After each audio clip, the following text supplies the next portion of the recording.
Airdrop limited ने issue किए हैं 1 लाख इक्विटी शेयर्स जिनकी फेस वैल्यू है ₹10 पर शेयर। कंपनी पैसा कुछ इस तरह से ले रही है, ₹3 वो ले रही है ऑन एप्लीकेशन, ₹4 वो ले रही है ऑन अलॉटमेंट और बैलेंस वो लेगी on first and final call जो कि होगा ₹3 पर शेयर। अब कंपनी ने इशू तो किए हैं 1 लाख शेयर्स बट एप्लीकेशन आई है फॉर 1,40,000 शेयर्स। अब कंपनी ने शेयर्स का अलॉटमेंट कुछ इस तरह से किया है, 80,000 एप्लीकेंट्स को तो 80,000 शेयर ही दे दिए गए, 50,000 एप्लीकेंट्स को 20,000 शेयर्स दिए गए और 10,000 एप्लीकेशंस को रिजेक्ट कर दिया गया। तो इनको तो फुल अलॉटमेंट करा गया, इनको प्रोराटा अलॉटमेंट किया गया और इनको रिजेक्ट कर दिया गया। ठीक है बच्चों, फिर आपको यह बताया गया कि कंपनी ने अभी तक फर्स्ट एंड फाइनल कॉल मांगी ही नहीं है। ठीक है बच्चों, और साथ साथ आपको यह बताया गया कि एक शेयर होल्डर जिसके पास 1000 शेयर्स थे कंपनी के, उसने अप्लाई भी 1000 शेयर्स के लिए किया था, यानी वो फुल कैटेगरी का बंदा था। ठीक है बच्चों, इसने मांगे भी 1000 शेयर थे और उसको मिले भी 1000 शेयर्स थे। इसने अलॉटमेंट मनी नहीं दिया और उसका शेयर फॉरफिट हो गया।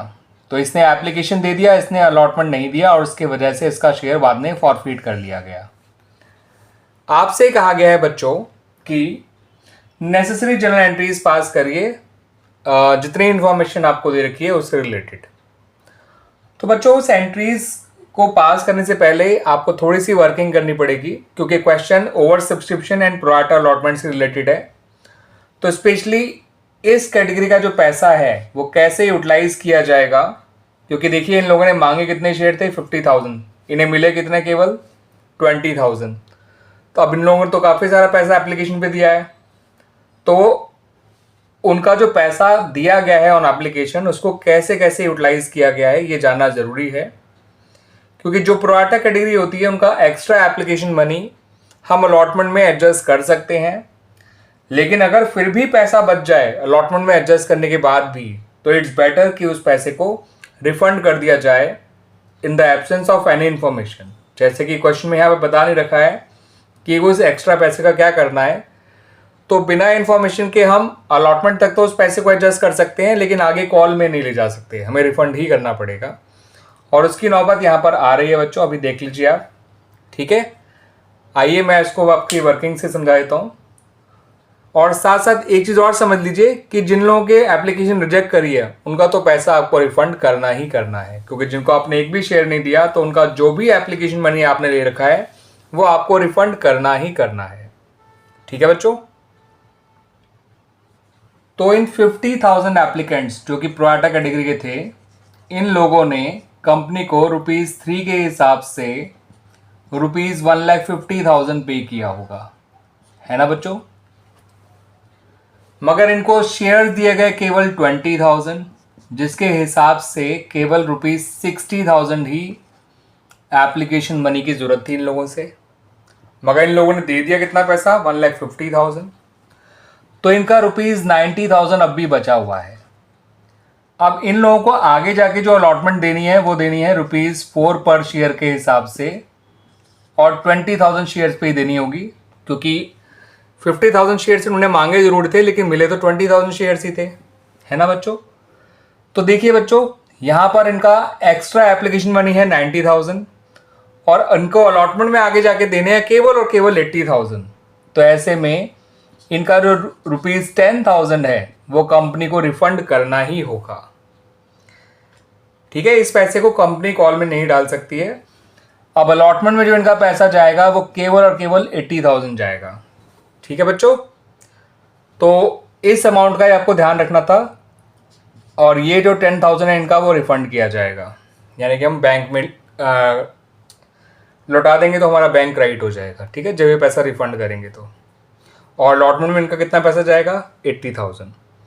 तो इन लोगों का जो एक्स्ट्रा एप्लीकेशन मनी है उसको कैसे यूटिलाइज किया गया वो जानना जरूरी होता है। तो मैंने आपको बता दिया बच्चों कि इनका जो एक्स्ट्रा एप्लीकेशन मनी 90,000 था उसमें से 80,000 तो अलॉटमेंट में जाएगा और 10,000 जो है वो रिफंड हो जाएगा। और उसके अलावा जो रिजेक्टेड कैटेगरी थी उनका भी आप देख लीजिए, ₹30,000 जो है वो रिफंड ही होगा और कुछ हो ही नहीं सकता। यानी वो पैसा भी आपको बैंक में क्रेडिट करना होगा। क्लियर बच्चों? आइए अब बना लेते हैं अपनी जर्नल एंट्रीज। तो बच्चों जो पहली जर्नल एंट्री बनाई जाएगी वो तो एप्लीकेशन मनी रिसीव करने की बनाई जाएगी, और एप्लीकेशन मनी रिसीव करने की जो जर्नल एंट्री बनाई जाती है वो जितनी एप्लीकेशंस आई हैं उनसे बनाई जाती है। कंपनी के पास एप्लीकेशंस आई हैं फॉर 1,40,000 शेयर्स और एप्लीकेशन मनी है ₹3। तो पहली एंट्री बनाई जाएगी विद ₹4,20,000। इतना क्लियर बच्चों? पहली एंट्री हमेशा जितनी एप्लीकेशंस आई हैं कंपनी के पास उससे बनाई जाती है in case of over subscription. अब इसकी दूसरी एंट्री को बहुत ढंग से समझिएगा बच्चों। दूसरी एंट्री में आपको शेयर एप्लीकेशन अकाउंट को तो आपको डेबिट करना है, और normally share capital account credit होता है, वो यहाँ भी होगा। उसके अलावा आपको 2 अकाउंट और क्रेडिट करने हैं। एक शेयर अलॉटमेंट अकाउंट जिसमें वो पैसा जाएगा जो मैंने आपको वर्किंग नोट से बताया था, और दूसरा बैंक अकाउंट आपको क्रेडिट करना है। इसमें भी वो पैसा जाएगा जो मैंने अभी आपको वर्किंग नोट में बताया है। शेयर अलॉटमेंट में तो आप लिखिए, शेयर एप्लीकेशन में तो आप लिखिए 4,20,000। कैपिटल का सिंपल सा फंडा है बच्चों। कैपिटल में उतने ही शेयर का पैसा ट्रांसफर करेंगे, उतने ही शेयर का एप्लीकेशन मनी ट्रांसफर करेंगे जितने शेयर्स कंपनी ने इशू किए थे, यानी कंपनी ने जितने शेयर लोगों को अलॉट किए थे। ओवर सब्सक्रिप्शन में कंपनी उतने ही शेयर्स लोगों को अलॉट कर सकती है जितने उसने इशू किए हैं, उससे ज़्यादा नहीं। तो ₹3 लाख तो आपका जाएगा बच्चों शेयर कैपिटल में। शेयर अलॉटमेंट में जाएगा ₹90,000 जो मैंने आपको वर्किंग से बताया था। नॉट 90, 80 बताया था बच्चों, जो मैंने आपको बताया था कि शेयर अलॉटमेंट अकाउंट में 80,000 जाएगा। आप मेरी वर्किंग में पीछे जाके चेक कर सकते हैं। और बैंक में तो जाएगा बचा हुआ 40,000, लेकिन मैंने आपको ये भी बताया था अपनी वर्किंग में कि ये 40,000 आया कैसे।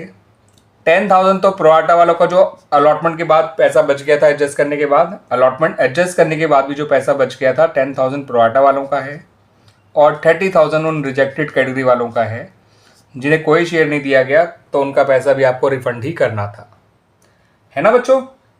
तो इस तरह से ये बन गई हमारी स्टार्टिंग की 2 एंट्रीज। ठीक है, पहली एंट्री जितनी एप्लीकेशन आई इनटू एप्लीकेशन मनी। दूसरी एंट्री में मैंने आपको बताया कि कैपिटल में इससे ज़्यादा शेयर का पैसा नहीं जा सकता। अलॉटमेंट में 80,000 क्यों गया, जबकि प्रोआटा वालों का पैसा एक्स्ट्रा तो 90,000 था, क्योंकि आगे जाके इन्हें अलॉटमेंट जो देनी है वो केवल 80,000 ही देनी है, 20,000 इंटू 4। तो फिर भी जो इनका एक्स्ट्रा पैसा बच गया वो हमने रिफंड कर दिया। 90,000 रुपीज़ इनका एक्स्ट्रा आया हुआ था, है ना। 10,000 हमने रिफंड करा, 80,000 ही कैपिटल उनके अलॉटमेंट में ट्रांसफ़र करे, क्योंकि आगे जाके इनको अलॉटमेंट 80,000 ही देनी थी। और 30,000 जो रिजेक्टेड कैटेगरी थी उनके 10,000 शेयर्स इंटू 3, 30,000 उनका पैसा रिफंड किया, तो टोटल रिफंडेड अमाउंट 40,000 हो गया। ठीक है बच्चों, आइए बच्चों अलॉटमेंट की एंट्री बना लेते हैं, शेयर अलॉटमेंट अकाउंट की। तो शेयर अलॉटमेंट अकाउंट डेबिट होगा जब अलॉटमेंट ड्यू होता है पहले, फिर बाद में उसको रिसीव किया जाता है। अलॉटमेंट का पैटर्न हमेशा एप्लीकेशन से अलग होता है। एप्लीकेशन में पहले पैसा रिसीव किया जाता है, देन उसको आगे कहीं ट्रांसफ़र किया जाता है, लेकिन अलॉटमेंट में पहले पैसा कैपिटल में ट्रांसफ़र किया जाता है, देन वो रिसीव किया जाता है। तो share allotment account debit to share capital account हम जो करेंगे वो 1 लाख शेयर से करेंगे। अलॉटमेंट ₹4 पर शेयर है, तो 1 लाख इंटू 4 यानी ₹4 लाख से आपको अलॉटमेंट को ड्यू करना है।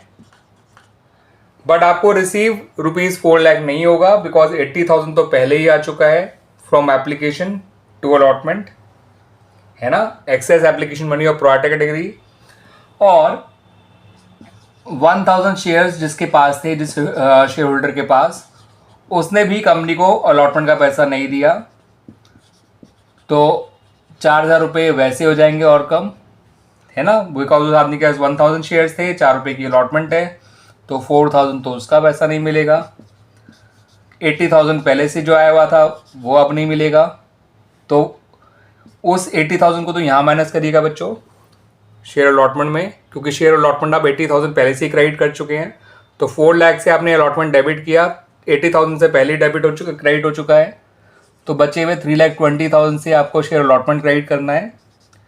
4 लाख मांगे थे अलॉटमेंट पे, 80,000 पहले से आए हुए हैं वो हटा दिए 80,000, और 320 में से अरियर का पैसा और हटा दीजिए, आपको पता चल जाएगा कि आपको अलॉटमेंट में कितना पैसा मिलेगा।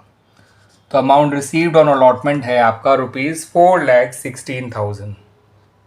सॉरी 4,16,000 कैसे आएगा बच्चों, 3,16,000 आएगा, है ना बच्चों। 320 में से 4,000 माइनस करेंगे तो कितना आएगा, 3,16,000। क्लियर बच्चों, आगे समझ में इतना। अब एक छोटा सा काम और रह गया है, एंड दैट इज शेयर्स को फॉरफिट करना इस डिफॉल्टेड शेयर होल्डर के। और जब आप इसके शेयर फॉरफिट करेंगे बच्चों, तो ध्यान रखिएगा कि एप्लीकेशन के ₹3 इसने दे दिए हैं, अलॉटमेंट के ₹4 इसने नहीं दिए हैं, और ₹3 of first and final call इससे मांगा नहीं गया है। तो जब इसका शेयर फॉरफिट करेंगे तो शेयर कैपिटल अकाउंट को आपको डेबिट करना है ना बच्चों।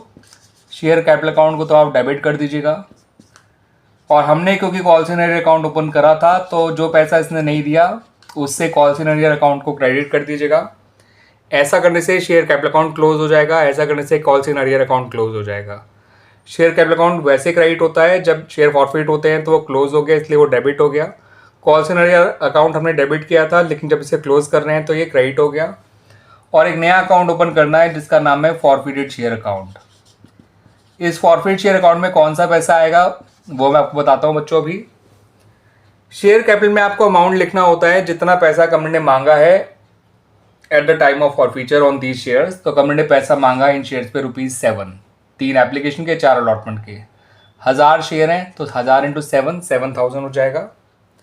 कॉल इन अरियर हमने अभी निकाला था इन शेयर्स पे 4,000, तो इनका फॉरफिट अमाउंट आ गया 3,000।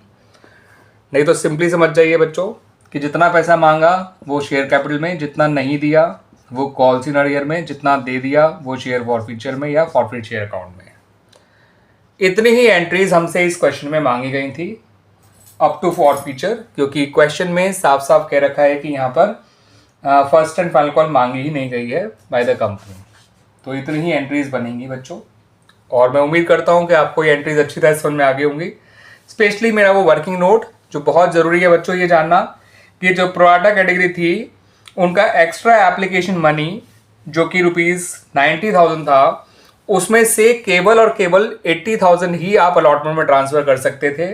बचा हुआ 10,000 आपको रिफंड करना ही पड़ेगा।